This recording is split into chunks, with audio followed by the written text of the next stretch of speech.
El tema que nos toca desarrollar es embarazo post-término, según el sílabo programado para hoy día a las 2 de la tarde con 40. Hemos esperado a compañeros que se unan, la gran mayoría ya han pasado 10 minutos, entonces iniciamos con el tema.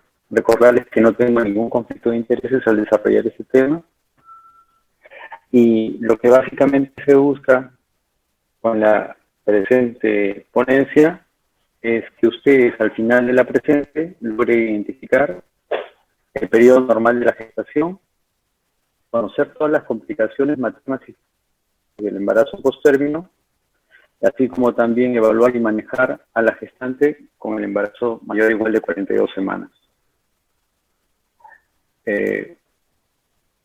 Para desarrollar el tema y conocerlo, primero es importante establecer la división del embarazo según la edad gestacional. Y ustedes ya deben saberlo, el embarazo se divide pues en pretérmino, a término y posttérmino. A su vez, el embarazo pretérmino es aquel que está antes de las 37 semanas o 259 días, se divide en temprano, antes de las 34 semanas, y tardío, que va de las 34 semanas hasta las 36 semanas concebidas. El embarazo a término, a su vez, se divide en temprano, completo y tardío.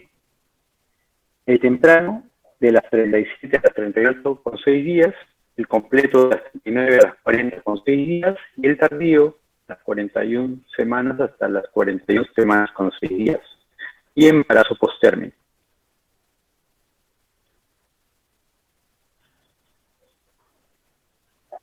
Obviamente para eso es importante saber calcular, estimar la edad gestacional. A veces esto se ve perjudicado por algunas fechas que no son las correctas para estimar la edad gestacional.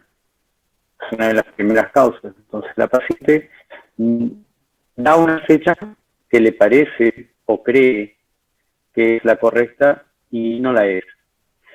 Otro problema son los ciclos irregulares, sobre todo aquellos donde la primera fase o la fase estrogénica o folicular es muy prolongada. Entonces es muy difícil precisar en qué momento ovula. Eso lleva a consecuencias que se dificulta el poder estimar la edad gestacional. O pacientes o gestantes que sencillamente no saben su regla, la han olvidado. Aquellas que han usado algún método anticonceptivo, sobre todo hormonal, entre ellos anticonceptivos orales y, muy importante, los anticonceptivos de depósito, que tienden a alterar la regla de la mujer, incluso produciendo periodos de ausencia de menstruación sin pérdida de la fertilidad. Hay otros casos en que las mujeres sí conocen la regla. O sea, ellas dicen, mi regla fue tal día, pero hay una imprecisión de esto que impide de forma correcta el tiempo de embarazo. Es importante que hace pocos años se ha visto, se ha observado, que la ecografía es muy importante sobre hacer o corroborar la edad gestacional de una gestante. La ecografía obviamente no es un examen auxiliar nuevo, ya es un examen auxiliar que tiene mucho tiempo, pero la importancia de este ha venido cobrando y ganando fuerza desde el siglo pasado, al final del siglo pasado. Debido a esto, al uso de la ecografía y otros métodos para establecer la edad gestacional, es que la incidencia ha disminuido. Antes, obviamente, no se tenía esta ayuda diagnóstica, o las pacientes con las dificultades que hemos mencionado, de no conocer su regla o tener ciclos irregulares, daban una fecha y se sobreestimaba la incidencia de embarazos posttérmino. Pero en una data de 2017 sobre datos de Estados Unidos del 2015, por ejemplo, se obtiene la incidencia de embarazos post-término tan baja como 0.4%, siendo esta antes, unos 3 años previo a esto, de 5.6%, simplemente por el uso de mejores métodos para establecer de forma adecuada y precoz la edad gestacional. Esta diapositiva se ve mal. Si hay algún problema con las diapositivas, voy a enviarle a su delegado que me mande su dirección para poder enviarle las diapositivas correctas, ¿ya? Lamentablemente, al cargarlo, parece que cambia el formato y no lo pone de la manera más adecuada. Bien. La definición de embarazo post-término es aquella que va de las 42 semanas, o sea, inclusive las 42 semanas hasta más allá. Es decir, sobrepasa los 294 días contados desde el primer día desde su último periodo menstrual. También se le conoce el embarazo post-término como embarazo postmaduro, embarazo prolongado, embarazo atrasado, embarazo post-fechado, postismo. De todos esos adjetivos se ha considerado como sinónimo solamente el de embarazo prolongado. O sea, si en alguna oportunidad ustedes escuchan a quien está hablando de embarazo prolongado, pues se está refiriendo al embarazo post-término. Estos embarazos, la denominación de prolongado, atrasado o postfecha va en relación a la fecha probable de parto. Siempre cuando uno estima la fecha o la paciente refiere la fecha de última regla, con esta fecha uno calcula la fecha probable de parto, que suele coincidir con las 40 semanas o los 280 días de embarazo. Entonces, estos términos derivados, como no es muy adecuado decir embarazo cosechado y suena mejor un embarazo prolongado, es que se asume como un sinónimo de embarazo posttérmino. La prevalencia varía. Depende de la población, de las políticas, del manejo de los partos en cada país, así también como los métodos usados para calcular la tasa gestacional y la tasa incluso de cesáreas selectivas. En el 2008, la Organización Mundial de la Salud estimó que la prevalencia de embarazos posttérminos era entre 3% al 14%. En Estados Unidos, basados en una data de nacimientos realizada en el 2017, se comparó pues la cantidad de embarazos mayores de 41 semanas en determinados años. Y si ustedes pueden ver, esto ha ido disminuyendo en relación a años previos.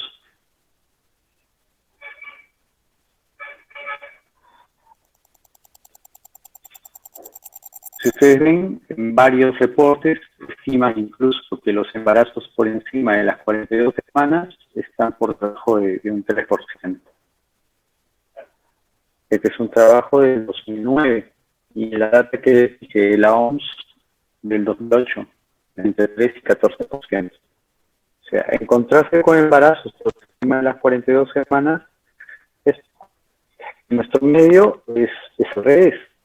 Nosotros tenemos problemas incluso para captar a las gestantes. Muchas pacientes tienen embarazos no planificados, por lo tanto no conocen su regla. Tampoco acuden a los controles prenatales al inicio de su embarazo, ¿no? Y algunas personas ni siquiera van a su control prenatal. Entonces nosotros tenemos una prevalencia mayor de embarazos de 42 semanas sobreestimados. La incidencia real obviamente debe ser muy baja, ¿no? Y esa nosotros la sabemos después del parto.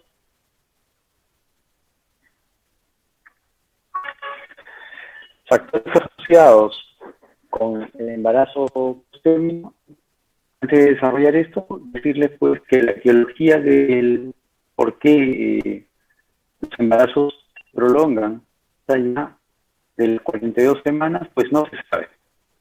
La etiología es desconocida. Lo que sí se ha determinado son ciertos factores como la nulidad en relación de encontrarse más pacientes o más gestantes que llegan o sobrepasan las 42 semanas. Tal vez se ha visto, por ejemplo, las nulípatas, en aquellas que en la mitad del embarazo se identifica una longitud cervical que sobrepasa el tercero o cuarto cuartil, es decir, un aproximado de más o menos de 36.7 milímetros, están asociados con mayor incidencia o mayor probabilidad de tener un feto que sobrepase las 32 semanas. Otro factor asociado es el haber tenido un embarazo post-término previo, ¿no? Hay un componente genético dependiente de la madre que favorece que tenga partos, embarazos que sobrepasen pues, las 42 semanas. Hay cierta patología del feto, como la anencefalia, hipoplasia adrenal, deficiencia de la sulfatasa placentaria, y que van a favorecer que no se produzca un parto dentro del periodo considerado a término, ¿no? Esos fetos sobrepasen las 42 semanas. A su vez también se ha visto que ciertas etnias o razas, como los latinos, asiáticos y la raza negra, tienen menor incidencia o menor probabilidad de tener embarazos términos. Otra cosa que se ha visto que la mayoría de embarazos términos, generalmente el sexo de los fetos fue hombre, más que las mujeres. Y la edad avanzada de la mujer, de los 30 hacia más, condiciona una mayor frecuencia de embarazos post-término en comparación con mujeres de 29 años. Acá tienen ustedes unas tablas de los factores asociados con embarazo post-término. La no certeza o el desconocimiento de la fecha de regla es la causa más común. Y obviamente dentro de ellos más común lo que hemos mencionado, lo que ocurre en nuestro país, que es controles prenatales tardíos o mujeres sin controles prenatales. La regla, la ovulación irregular o una duración de la primera fase del ciclo mayor va a llevar a una sobreestación de la edad gestacional.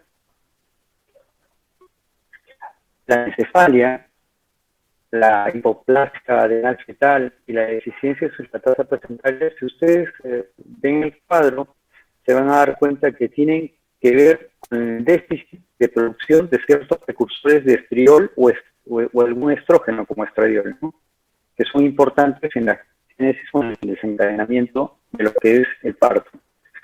Obviamente, en embarazos ectópicos, hablando de embarazo abdominal, el embarazo no está dentro del útero y no va a haber ningún estímulo para que se desencadene ningún tipo de parto. La morbilidad y mortalidad prenatal, tanto la morbilidad de la gestante como la del feto, en la gestante se ha visto hipertensión gestacional, parto prolongado, o sea, la duración del trabajo de parto es mayor que en una paciente término. Se da con mayor frecuencia la proporción cefalopélvica, que va a conllevar un aumento en la tasa de cesáreas, lesiones al nacer, tanto en el feto como en la madre, en el feto lesiones del plexo braquial, o en la madre desgarros. El feto va a tener mayor probabilidad de desarrollar encefalopatía hipoxicistémica, que puede llevar a una parálisis cerebral y en el futuro un índice IQ bajo. En cuanto a la mortalidad perinatal, en los embarazos por encima de las 42 semanas tienden a doblar el riesgo o la tasa de mortalidad perinatal en relación a un embarazo a término. Y cuando este embarazo llega a las 43 semanas, pues ese riesgo se hace 4 veces más. Y en algunos casos raros, afortunadamente, si llegan a las 44 semanas, ese riesgo se incrementa hasta inclusive 7 veces la posibilidad de muerte. En los recién nacidos mayores de 42 semanas, el riesgo, si bien es cierto, aumenta, pero no es tanto. Acá ven ustedes 0.3 veces la mortalidad de un recién a término. Pero este riesgo es tan bajo que no se considera un riesgo absoluto, ¿no? En Reino Unido, la tasa de muerte fetal en parto, como ustedes ven, en las 42 semanas, duplica, ¿no? 1.9 por 1000 embarazos en relación a las 40 o 41 semanas, donde usted observa 1.08. Duplica la tasa de mortalidad. Esto que ven ustedes en esta diapositiva, en la imagen de la izquierda, ven ustedes, acá hay 2 trabajos de investigación. 2 trabajos hechos en Suecia, en distinto tiempo, en el mismo lugar. Ven a mediados del siglo pasado, como pues la curva de mortalidad perinatal aumenta a partir de las 41 semanas, ¿no? Marcadamente. Pues la cantidad de muertes será mucho mayor que en la década de los 70 del siglo pasado, ¿no? Ustedes ven, si bien es cierto, hay un incremento, pero no es mayor, ¿no? Esto es con la evolución del manejo de justamente estos bebitos nacidos post-término. En la tabla de la derecha, ustedes van a ver la asociación de lo que es los embarazos post-términos con resultados adversos, tanto maternos como perinatales. Llama la atención en los resultados maternos la cesárea, incidencia de mayor probabilidad de desarrollar preeclampsia,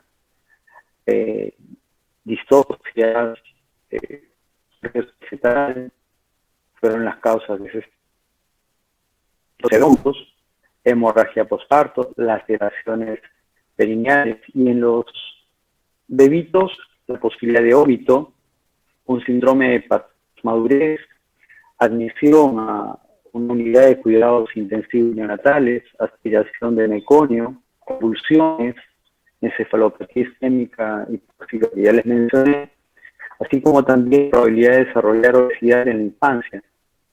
Son algunos de los resultados adversos asociados a embarazo post-término. Desarrollamos acá los más alcances, como lo que es el síndrome de posmadurez. En el síndrome de posmadurez se caracteriza pues por un recién nacido que tiene la piel arrugada, puede estar con la piel descamada, ¿no? El cuerpo por lo general son grandes, alargados y delgados, han perdido la elasticidad subcutánea, por eso que su cuerpito se arruga. Los ojos por lo general son abiertos, a un aspecto de estar alerta, y la carita tiene un aspecto de una carita de viejo. Sus uñas, tanto las uñas de las manos como las de los pies, pues se encuentran largas. Ustedes ven acá en la imagen de la diapositiva a un individuo pues posmaduro. Este individuo posmaduro que ustedes, la carita pues tiene una carita de viejo, ¿no? En manos se aprecian pues las arrugas, ¿no? En una mano. También, además de todo lo mencionado, tienen pues meconio, ¿no? Si ven ustedes en su planta del pie, en el dorso de este pie de acá, en la rodilla y en parte del pecho, ¿no? Tienen meconio aéreo al cuerpo. La incidencia no es mucha de síndrome de postmadurez fetal en los embarazos post-términos. Generalmente llega a un 10-20%. O sea, 2 de cada 10 bebitos mayores de 42 semanas podría tener un embarazo, un síndrome de postmadurez. En cambio, cuando este embarazo mayor de 42 semanas se asocia a un oligoamnios, el síndrome de postmadurez puede afectar incluso a 9 bebitos cada 10.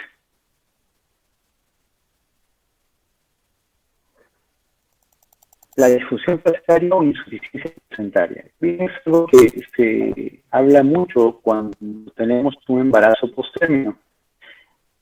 Y generalmente las explicaciones que dan es que el cincito trofoblasto, que es parte de la placenta, puede explicar la mayor probabilidad o el mayor riesgo de síndrome de posmadurez. La placenta en el centro, la placenta vieja, llena de calcificaciones, por muchos años se le ha atribuido la causa del síndrome de posmadurez, pero en los estudios de patología no se ha visto mayor cambio en la morfología y anatomía placental. Solamente se le atribuye, pero no hay ninguna confirmación anatómica. También se habla de la apoptosis placentaria, que se ha visto que esta es mayor entre las 41 y 42 semanas.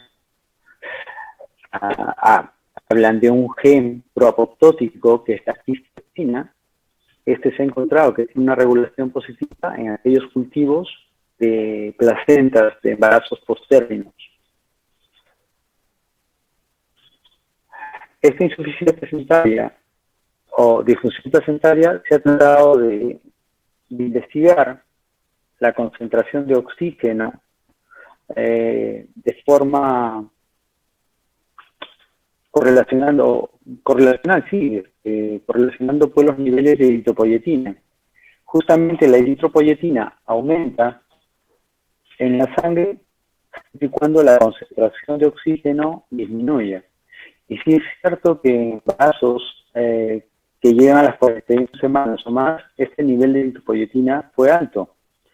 Pero no hubo ninguna alteración en lo que es el dosaje de ácido base de la sangre del cordón fetal, ni del alga del bebé al nacer a los 5 minutos.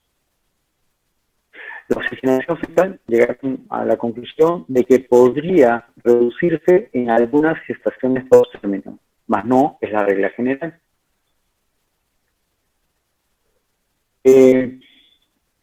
Esto parece pues anecdótico, ¿no? Cuando uno habla de una insuficiencia placentaria, no se imagina que un feto puede estar creciendo, pero esto es así, ¿no? La regla, por lo general, es que el feto continúa su crecimiento hasta las 42 semanas. El feto posttérmino puede seguir creciendo, es así, pero el crecimiento o la velocidad de crecimiento es menor. O sea, no es mucho menor que un embarazo de antes de las 37 semanas. Y eso no quiere decir que el flujo sanguíneo en los vasos umbilicales aumente. No hay un aumento concomitante del flujo sanguíneo que explique ese crecimiento. Acá ustedes ven cómo es posible en esta gráfica la relación entre las semanas de gestación y logramos un incremento del peso. Ven ustedes que a partir de las 20 semanas van ganando más o menos 10 gramos por día y el peso va incrementándose, llegando al máximo a las 37 semanas.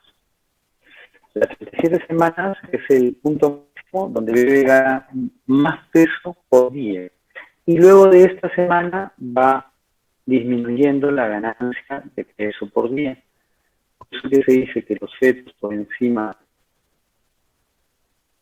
de las 37 semanas que no dejen de crecer, sino que crecen, pero a un ritmo menor.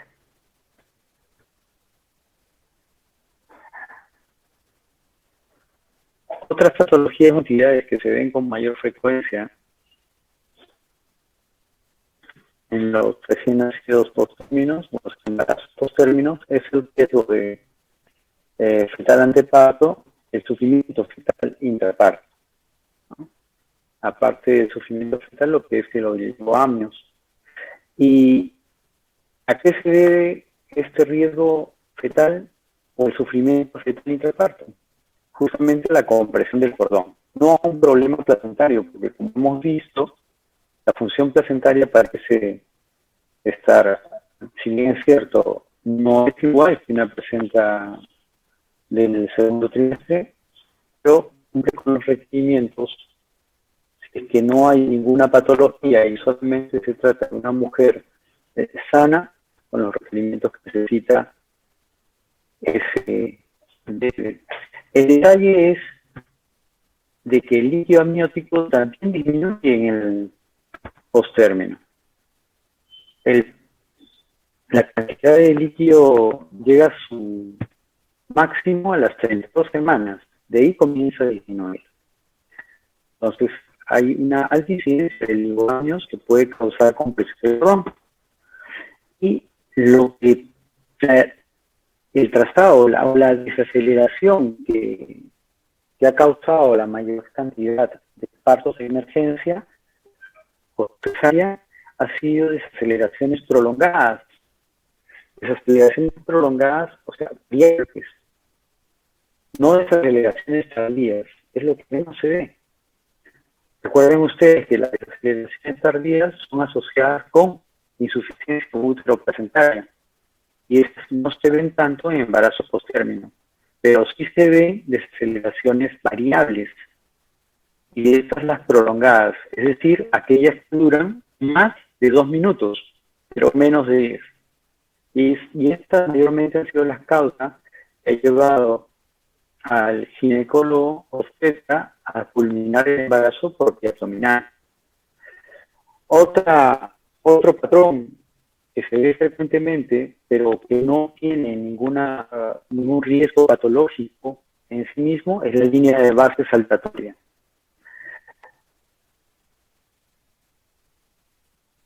Claro, que hay en estos embarazos postérmino. Imagínense a un bebito que tiene poco líquido y además de tener poco líquido, el bebé sigue defecando, ¿no? El meconio es un producto, pues, del intestino de los fetos debido a la evolución del líquido amniótico. Entonces, va a seguir defecando el bebé y la concentración de meconio puede sobrepasar la del líquido y en vez de diluirla, pues va a tener un líquido teñido de meconio espeso, ¿no? También lo que se ha visto en relación con patrones anormales durante el trabajo del parto es el circular de cordón o el cordón en la nuca en los embarazos posttérmicos. Entonces, algo importante a recordar que en los embarazos posttérmicos, entonces la mayoría de complicaciones se da por la alta incidencia de oligoamnios. Lo que les había mencionado, el volumen líquido amniótico sigue disminuyendo, incluso más allá de las 38 semanas. La presencia de meconio en el líquido amniótico va a producirse líquido amniótico espeso, verde, teñido de meconio, que más llamado líquido meconial, no existe ese término, es líquido amniótico teñido de meconio, y cuando se vuelve espeso, la similitud es al puré de arvejas, es la similitud que se hace. Si el bebito lo aspira al momento de que nace, puede producir síndrome de aspiración meconial, o simplemente si este líquido que ha invadido tanto la cavidad oral como la vía respiratoria no está eliminado, pues produce un síndrome de aspiración meconial. Como ven, esto que se ha visto, han estudiado el flujo Doppler, tanto de la arteria renal como la umbilical, y se ha visto pues, que aquellos embarazos posttérminos complicados por oligoamios, el flujo renal fetal está disminuido. Más no así el flujo sanguíneo umbilical, que este flujo, para explicar un crecimiento anómalo del feto, pues no aumentó hasta el término. En cuanto a restricción de crecimiento intraútero, de lo que son los fetos nacidos de embarazos mayor de 42 semanas, ustedes Pueden apreciar ahí en la figura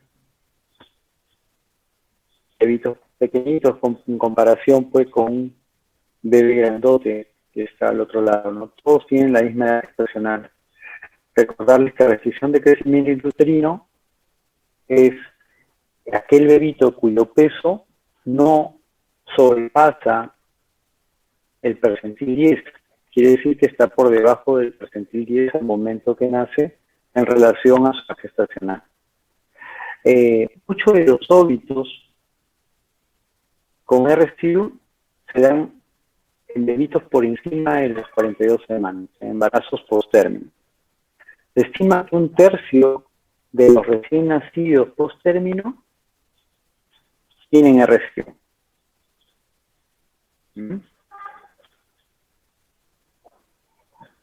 Se hizo un estudio comparativo, por ejemplo, cuál era la tasa de morbilidad y mortalidad en aquellas restricciones de crecimiento por debajo del percentil 3 y aquellos que están por encima del percentil 3. Y se vio que la tasa de morbilidad y mortalidad es significativamente mayor en aquellos recién nacidos con RSIU por debajo del percentil 3. Tal es así que el 25% de óbitos fue en estos delitos, en los delitos que tienen restricción de crecimiento intrauterino verdadero, menor del percentil 3.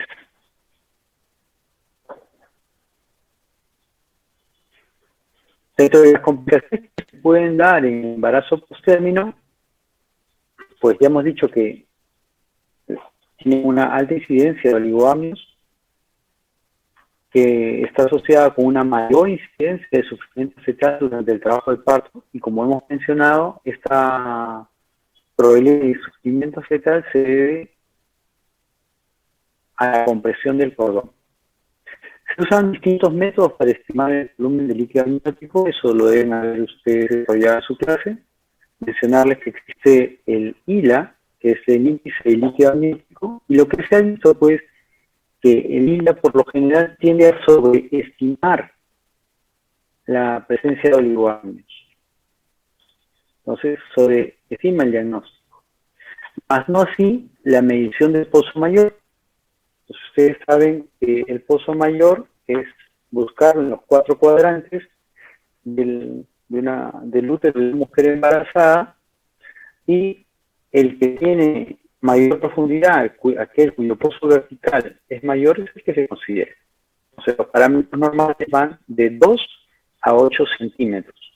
2 centímetros cúbicos, ¿no? Es centímetros, es una medida lineal. Algunos autores han descrito, por ejemplo, que ese líquido amniótico disminuye rápidamente entre las 24 horas. O sea, es así en los embarazos términos. Esta es una comparación de los varios métodos que existen para diagnosticar oligoamios en relación a resultados anormales en porcentaje. Y ustedes ven acá, pues, la diferencia, ¿no? Cuando uso, pues, el índice de líquido amniótico, ya sea por percentil o por medida absoluta, no me capta o no me identifica a la mayor cantidad de fetos con riesgo. Más sí, cuando uso pues, el pozo vertical, ustedes ven que si tomo el rango menor de 2 centímetros, me va a identificar un 46% de fetos con anomalías. Y si yo encuentro un pozo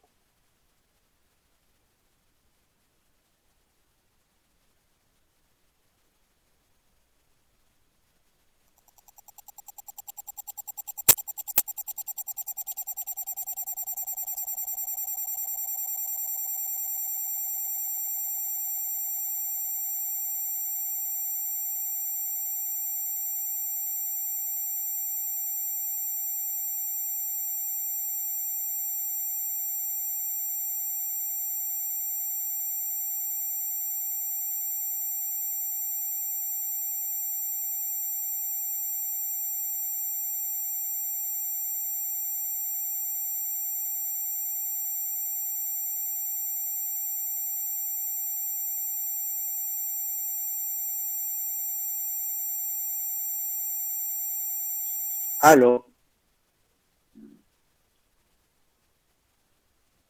A ver, nos quedamos explicando lo que es el pozo vertical, ¿no?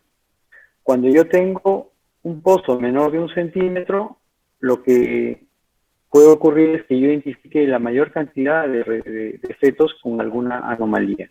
Dentro de esas anomalías, yo tengo la presencia de un ER menor de 7 a los 5 minutos, o acidosis fetal, o fetitos que necesitan ingreso a UCI, o aquellos que necesitan un parto por cesárea.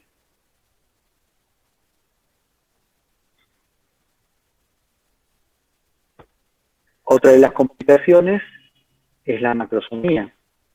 La macrosomía se define como un feto que se encuentra por encima del perfectín 97 según la edad gestacional, o un peso mayor de 4.500 en embarazos a término.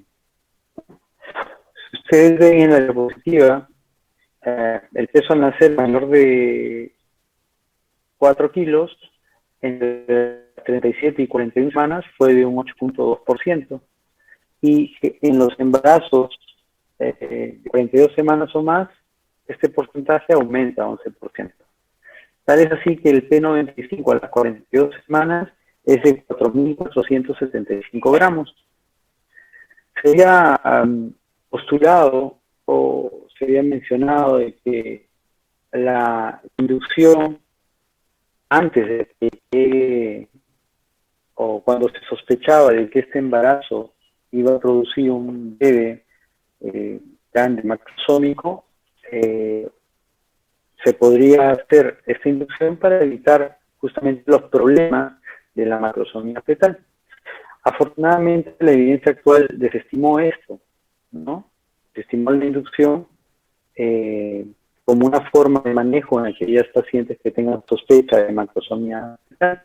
Y lo que se hace es que si la paciente pues no tenga diabetes, se puede favorecer el parto vaginal hasta un límite de peso de 5 kilos. Si la paciente tiene diabetes, si se la sospecha de 4.500 a más, se ofrece la cesárea. En cuanto al manejo de estos embarazos post-término, hay dos conductas, o inducción o manejo expectante. Esa es la duda, ¿no? Por lo general, en varios países, ya sea Latinoamérica o países del primer mundo, se realiza pues una inducción rutinaria que puede llegar a un porcentaje de 73%. 7 de cada 10 embarazos post-término es inducida. Y por lo generalmente al resto se le realizan pruebas de forma seriada hasta que llegue a las 42 semanas.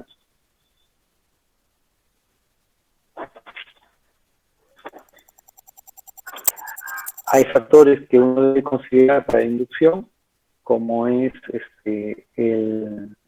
la madurez cervical. Hay un término que se ha acuñado mucho tiempo antes, que es lo de cervix no favorable. Entonces, cuando un cervix es no favorable o inmaduro, cuando tiene un score de Bishop menor de 7 puntos. ¿Y qué es lo que se ha visto? Que este cervix no maduro o inmaduro tiene una alta incidencia o está presente en 9 de cada 10 embarazos post-término.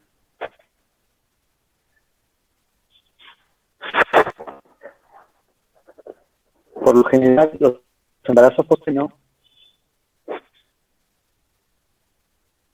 causan el doble de tasas cesáreas que no dilatan. Es muy frecuente la cesárea en embarazos post-término.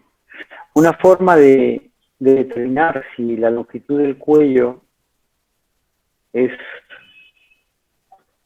favorable para tener un parto vaginal es hacer una medición con ultrasonido, y cuando tenemos datos de un cuello menor de 3 centímetros o menor de 2.5, me dicen que, por ejemplo, en el primer caso menor de 3 centímetros, que la inducción puede ser exitosa.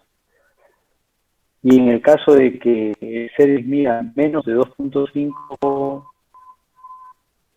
centímetros, que aparte de que la inducción puede ser exitosa, puede también haber un inicio espontáneo del trabajo de parto.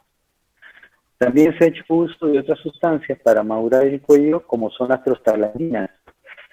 Entre ellas tenemos la mifepristona, la dinoprostona y, por último, el misoprostol, que es el que se usa ampliamente en lo que es inducción o maduración cervical. Se ha visto que el uso de prostaglandinas no solamente madura el cuello, sino que muchas veces, en algunos casos, en porcentajes de hasta 40%, pueden desencadenar trabajo de parto. Otra de las medidas usadas para favorecer el parto es la maniobra de Hamilton. La maniobra de Hamilton no es otra cosa que despegar las membranas ovulares de la parte inferior del útero. Se hace un tacto y a través del orificio cervical externo entro al canal cervical, rebaso el orificio interno y pues me pongo a despegar, a hacer un barrido y a despegar las membranas, despegándolas de la parte inferior del útero. Lo que se ha visto con esta maniobra es que no reduce la necesidad de inducción del parto, ¿no? Hay otras maniobras ya con el cervix dilatado, que es abrir el cuello, haciendo un reflejo conocido como el reflejo de Ferguson, en el cual se eliminan ciertas sustancias como oxitocina y prostaglandina que favorece las contracciones uterinas. El índice de Bishop, ustedes lo conocen, recordarles que existe el score de Bishop usual común y el score de Bishop modificado. ¿Sí? En ambos todos los puntos son iguales a excepción de la longitud de cervix. ¿Sí? Hay una longitud más real en lo que es el perfil, el score modificado de Bishop. ¿Sí? Las dimensiones reales de un cuello uterino en las distintas etapas del embarazo van inclusive a los 5 centímetros. Y aquellos que escapan de percentil 95, 7 centímetros de cuello.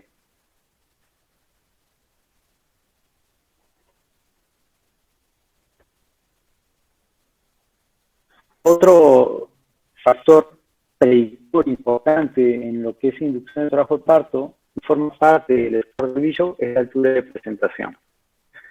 Hay estudios en inducciones después de las 41 semanas que la tasa de cesárea es directamente proporcional a la estación en que se encuentre la cabeza fetal. Por ejemplo, vemos ustedes acá, ¿no? Cuando está en una altura de presentación o estación -1, la cabeza fetal, la probabilidad de que acabe cesárea es un 6%. Y si la cabeza se encuentra en -4, 77%. Obviamente, si está fuera de pelvis, es mucho mayor que este 77%. Aún así, no son cifras absolutas, hay que ofrecer la posibilidad de parto en las mujeres que tengan un fetito que esté con una altura de presentación por encima de -3.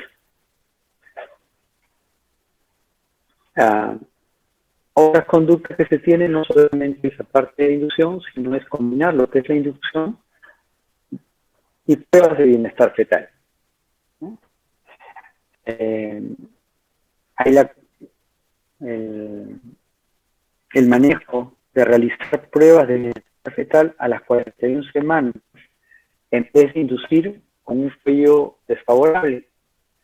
Y justamente se hicieron series en las cuales se comparaba, ¿no?, a aquellas gestantes en las cuales se hacía unas pruebas de bienestar fetal o en aquellas donde se realizaba la inducción con o sin maduración cervical. Y no se ha visto mayor diferencia, ¿no? No hubo mayor incremento en lo que es las cesáreas ni muertes perinatales, ¿no?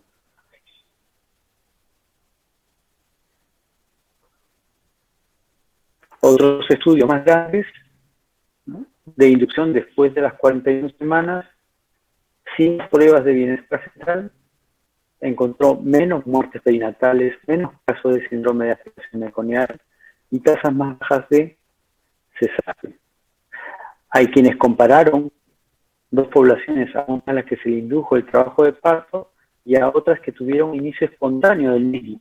Y se vio que en aquellas personas en las cuales se le indujo el trabajo de parto, ya sea con o sin maduración cervical, la tasa de cesárea aumentó significativamente, ¿no? 19% para lo que se indujo versus un 14% de aquellos que tuvieron un trabajo de parto, un inicio de trabajo de parto espontáneo. Si uno mira esto fríamente, diría, pues sí, inducir el trabajo produce cesárea. Pues no, ¿no? Cualquier los factores de riesgo en los diferentes estudios, lo que se ve que esto no se debe pues a la inducción en sí, sino a factores intrínsecos de la madre, ya sea la nuliparidad, ya sea condiciones cervicales desfavorables, un bicho malo, ¿no? Un bicho menos de 7, con un cuello inmaduro completamente, o al uso incluso de analgesia epidural, que en algunas se ha prolongado lo que es el trabajo del parto, demorándolo y favoreciendo la cesárea. Entonces, la inducción no es un mal manejo, parecido a simple vista, pero analizando bien los estudios, al contrario, es beneficiosa. Es un estudio que se hizo en Dinamarca, justamente porque en Dinamarca en el 2011 ellos cambiaron la forma de manejar a sus embarazos post-término. Antes del 2011 ellos inducían a las 42 semanas en pruebas de bienestar fetal. Después del 2011 ellos dijeron, un ratito, vamos a inducir, pero antes de inducir, las 41 semanas vamos a realizarle a todas pruebas de bienestar fetal. Y compararon pues dos periodos. Un periodo antes de 3 años y un periodo posterior al 2011 de otros 3 años. Ustedes ven eso acá en la tabla. En la tabla ven ustedes cómo se redujo la frecuencia o la incidencia de embarazo post-término, de 2.85 a 0.62. La tasa de mortalidad perinatal bajó de un 22 a un 13 por 1000 nacidos vivos. Resultados significativos. Igual, la inducción obviamente creció de un 28 a un 43%. Lo que sí no se modificó fue la tasa de cesárea. Habría que ver por qué razón tuvieron las mismas cantidades de cesáreas que en la serie anterior. Pero, como ustedes pueden apreciar, la inducción fue beneficiosa, ¿no? Y así existe un metaanálisis del año 2018 donde es la inducción completamente beneficiosa, ¿no? Menor posibilidad de muerte, reduce la posibilidad de daño a la madre, menor posibilidad de infección, ¿no? Menor posibilidad de ingreso a UCI del recién nacido. Bueno, esta es una estrategia de manejo propuesta por el American College of Scientific Neurología. Eso ha sido hasta 2017, no sé, acá parece que dijera 2027, pero es 2017. Y ellos dividen pues a las gestantes en aquellas en las cuales se tiene la certeza de su edad gestacional y aquellas donde la edad gestacional es incierta. Entonces, en aquellas que tienen certeza de su edad gestacional, lo que hacen es, si sabemos que 41 semanas y el embarazo es complicado, realizar pruebas de bienestar fetal, la prueba de Hamilton, y después de eso, inducir el parto. Si este embarazo de 41 semanas tiene alguna complicación, ya sea oligoamnios, ya sea hipertensión o alguna patología que me esté complicando el embarazo, inducir el parto, con o sin maduración. Y el beneficio de las 42 semanas hasta las 42 semanas con 6 días. Y recién ahí, inducción del parto, ¿no? Ahí no se hacen problemas. El detalle es el siguiente, y esto lo tomamos nosotros. Recuerden bien esta parte, cuando la edad gestacional es incierta, ellos proponen que el parto sea a las 41 semanas. Y aparte de eso, no recomiendan la amniocentesis.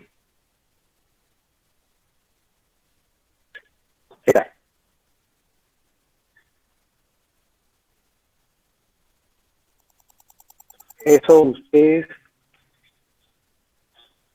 lo ven frecuentemente en sus hospitales donde están rotando. Muchos embarazos llegan a las 41 semanas, o los colegas que les he dicho a través de sus prácticas virtuales les deben haber mencionado de que por lo general no dejan que los embarazos lleguen a las 42 semanas. Solamente conozco de algunos pocos. Sé que en el Hospital Cayetano sí tienen sus protocolos, el manejo del postérmino, dejándolos llegar a las 42 semanas y recién ahí inducir lo que es el trabajo de parto. Entonces, cuando es una edad gestacional conocida, se induce el parto al finalizar las 42 semanas.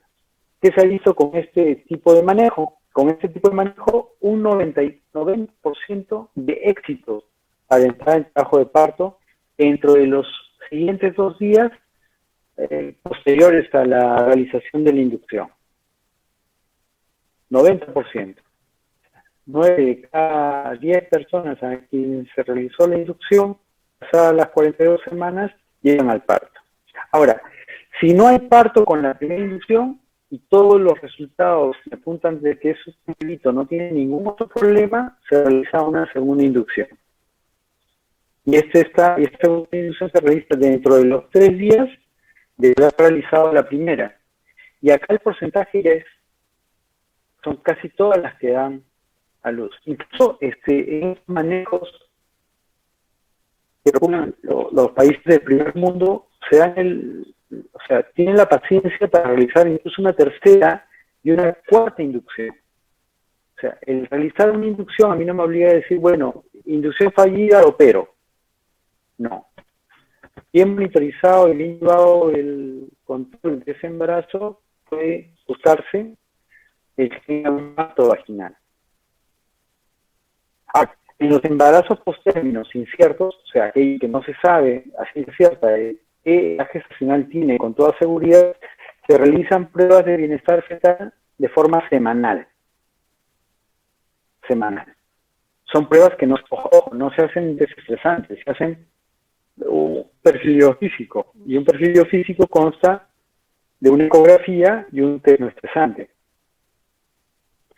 Y en la ecografía lo que se busca obviamente es evaluar el volumen de líquido amniótico.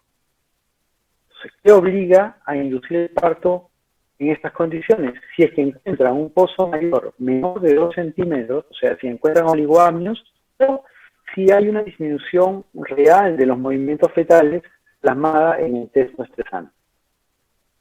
Recuerden ustedes que en el test no estresante, la máquina, además de la paciente, puede reconocer los movimientos fetales. ¿Sí? La máquina lo hace de forma automática.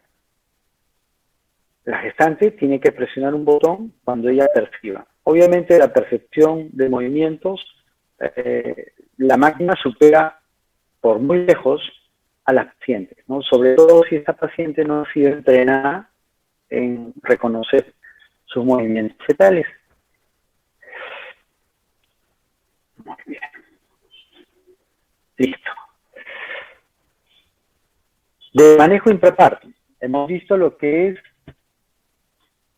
los factores asociados, cuáles son las complicaciones del embarazo postérmino, hemos visto el manejo anteparto, ¿no? Las diferentes conductas que hay, ya sea inducción o sea expectante, qué se hace cuando una paciente está en trabajo de parto. Lo primero, hay que considerar que el trabajo de parto de embarazos postérminos es particularmente peligroso, ¿no? Por lo que les he mencionado, ¿no? Mayor incidencia de oligoamnios, probabilidad de hacer compresión de cordón y que esto me lleve a un sufrimiento fetal. Entonces se instruye a la paciente que se tiene certeza o está sospechando de que su embarazo es postérmino, debe de dirigirse a la emergencia tan pronto ella sienta contracciones. Y no voy a esperar que tenga 3 contracciones en 10 minutos porque probablemente el bebito no tolere o se ovite antes. Entonces, apenas haya algunas contracciones o estén pródromos de trabajo de parto, la paciente tiene que acudir al establecimiento para poder hacer una evaluación y ver si se le interna inmediatamente. Durante lo que es el trabajo de parto, cuando la paciente ya está con dilatación y tiene contracciones efectivas, hay que hacer un monitoreo estricto, tanto de la madre como del feto, especialmente de este último. Y lo que se hace es poner un monitor electrónico para tener monitorizados, para la redundancia, los latidos cardiofetales, así como las contracciones de esta paciente, ¿no? Algunos recomiendan realizar una amniotomía. Esto es controversial. Y es controversial por dos cosas. Una, si la señora tiene un oligoamnio, si yo le hago una rotura de membranas, voy a grabar una compresión del cordón. ¿Sí? Y por otro lado, si yo le rompo membranas, puedo ver el líquido si está espeso y teñido de meconio, ¿no? Y yo podría hacer alguna otra intervención para modificar esto. O si tiene alteración de latidos, poder culminar el embarazo pronto. Entonces, ¿qué está visto? Cuando encontraban que tenían el líquido puré de arvejas o el líquido teñido de meconio espeso, realizaba amnifusión antes. Esta amnifusión también es controversial. ¿Qué se ha visto? Que la amnifusión en sí no reduce el riesgo de un síndrome de aspiración meconial o muerte. Pero sí, ¿qué es lo que puede ayudar la amnifusión? Puede ayudar en disminuir las desaceleraciones variables repetitivas. Las desaceleraciones variables son las que se dan por compresión de cordón. Entonces, al poner líquido, se va a evitar esto. ¿Sí? Entonces, dos puntos en contra. Y retomamos este cuadrito gris que está a su izquierda inferior. Entonces, ¿es oportuno realizar una amniotomía? Pues no. La respuesta es no. No es oportuno, no es bueno, no es recomendable, ¿no? Tendría que haber una alteración de latidos para que yo haga una amniotomía y me dé cuenta de que sí es importante hacer una infusión para desaparecer esa alteración de latidos que probablemente sean desaceleraciones variables. Y si son repetidas, me puede perjudicar este bebé. Pero si no hay alteración de los latidos y el embarazo avanza bien, yo no tengo por qué hacer una amniotomía. Eso que quede claro. O sea, no se realiza amniotomía de forma sistemática por las razones que hemos explicado hace un momento. Ahora bien, la situación cambia si yo tengo una mujer que nunca ha tenido hijos, una mujer nulípara, independientemente de la edad. ¿Sí? Si yo tengo una mujer nulípara, la posibilidad de un parto vaginal exitoso se va a ver disminuida, siempre y cuando ella esté empezando recién el trabajo de parto.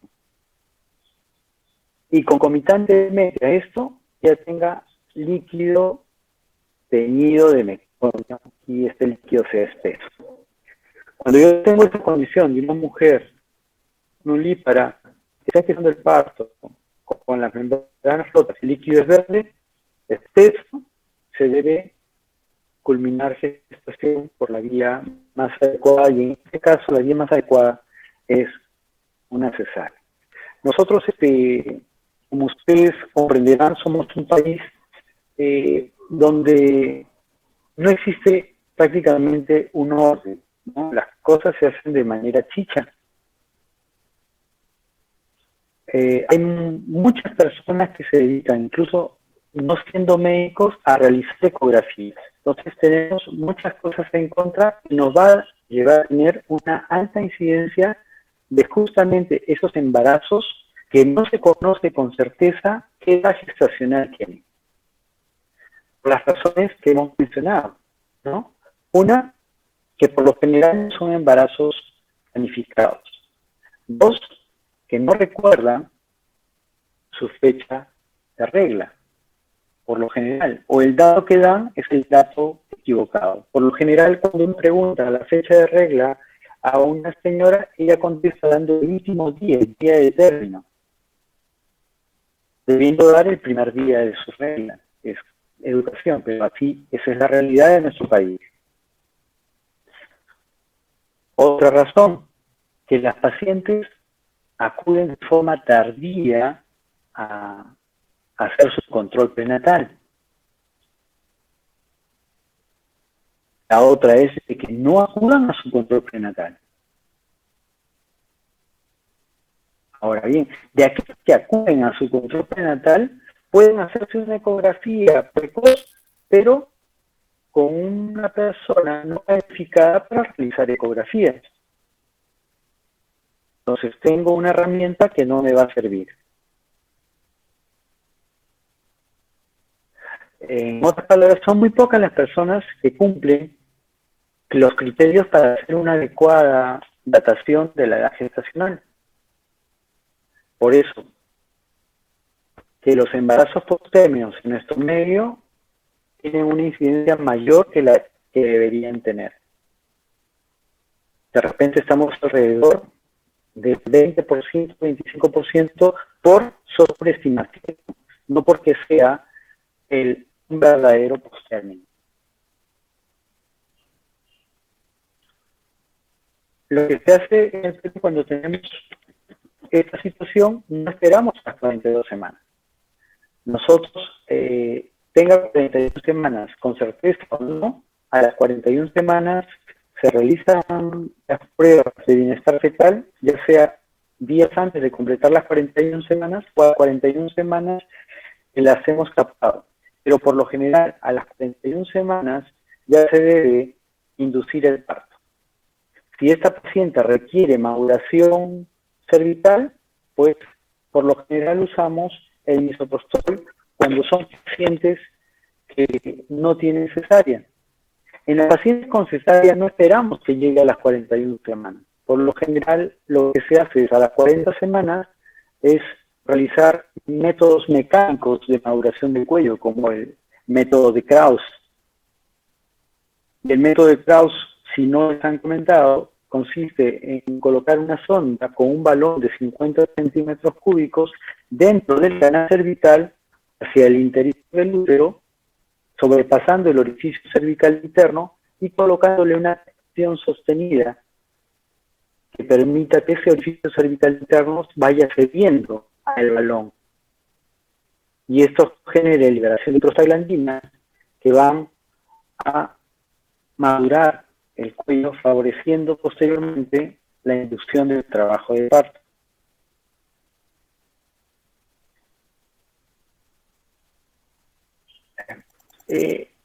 Son pocos los recién nacidos que han tenido que sean verdaderos postérminos. He visto la mayor probabilidad, la mayor incidencia de embarazos con síndrome o fetos con síndrome de postmadurez en embarazos a término.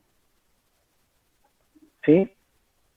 Eso debe quedarles claro que el hecho de que tengan un embarazo posttérmino no es sinónimo de tener un embarazo postmaduro. No son sinónimos. Lo sacamos de los activos en las primeras diapositivas, porque es parte de un síndrome totalmente diferente. Tampoco hay que relacionar a un embarazo posttérmino con que esa placenta ya no funciona. ¿Sí? No es así. Si bien es cierto, la placenta está disminuida en su función, pero cumple una función acorde para este feto. El gran problema es obviamente esta producción de líquido amniótico, que como han visto los estudios, se debe a un menor aporte de feto en orina, por un menor flujo de sangre en las arterias renales. O sea, el feto se va haciendo un círculo vicioso, ¿no? Hay menor cantidad de líquido, el feto deglute menos líquido amniótico Por lo tanto, va a orinar menos y este líquido va a disminuir. Muy bien. Agradecerles.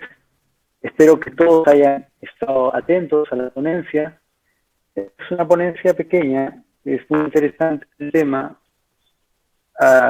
mucho de qué hablar, sobre todo compartir las experiencias de lo que es lo que hacen en otros hospitales. Yo les he mencionado qué es lo que se hace en el hospital San Bartolomé con los embarazos que llegan a las 41 semanas, un poco embarazo posttérmino real es lo que se ve, ¿no? Por lo general son mitos que han sido mal datados y tienen 40 o menos de 41 semanas. Es todo lo que les quería decir en la ponencia. Espero que haya sido lo suficiente para ustedes y que les sirva no solamente ahora en su clase, sino para más adelante. Si tienen algunas preguntas. Doctor, una consulta, disculpe.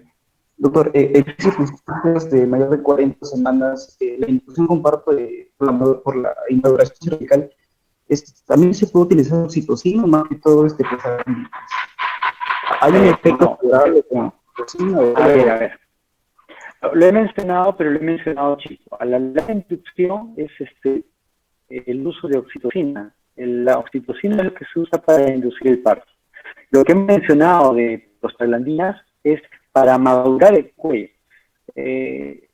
Hemos hablado de un cuello uterino desfavorable o inmaduro, y hemos hablado de cuello uterino maduro, ¿no? Y la diferencia de esto se da justamente en el puntaje del score de Bishop. Yo tengo un cervix o un cuello uterino maduro cuando es mayor de o igual de 7 puntos en ese score. ¿Qué quiere decir? Que con ese score, teniendo un cuello maduro, yo puedo de frente inducir sin necesidad de madurar el cuello. Puedo usar oxitocina de frente y voy a tener probablemente éxito en desencadenar el parto. Más no así en aquellas mujeres cuyo cuello es largo o tiene un Bishop desfavorable, que es un Bishop menor de 7. Si tiene un Bishop menor de 7, lo que yo quiero es buscar condiciones adecuadas para que ese cuello uterino responda a la oxitocina. Siempre las inducciones, recuerden ustedes, son con oxitocina. No, yo no voy a hacer una inducción con misoprostol, por ejemplo.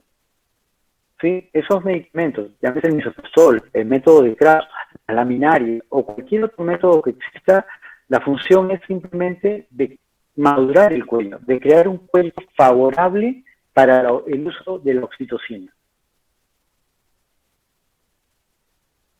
¿Quedó claro? ¿Hay alguna duda al respecto? ¿No quedó claro? Gracias, doctor. Gracias. La delegada. ¿Belén? Sí, doctor, no escuché. ¿Alguna pregunta, Belén? ¿Alguna duda? No, doctor, todo claro, gracias. Ya, bueno. Entonces, si no hay más preguntas, les agradezco a ustedes por la tolerancia, por haber participado de esta charla. Muchas gracias. De todas maneras, ya la clase está grabada. Espero que les sea de provecho. De todas maneras, consulten literatura, consulten libros, y corroboren que los datos que se les ha brindado en la clase sean los actuales. Muchas gracias. Les agradezco a todos. Hasta otra oportunidad. Cuídense.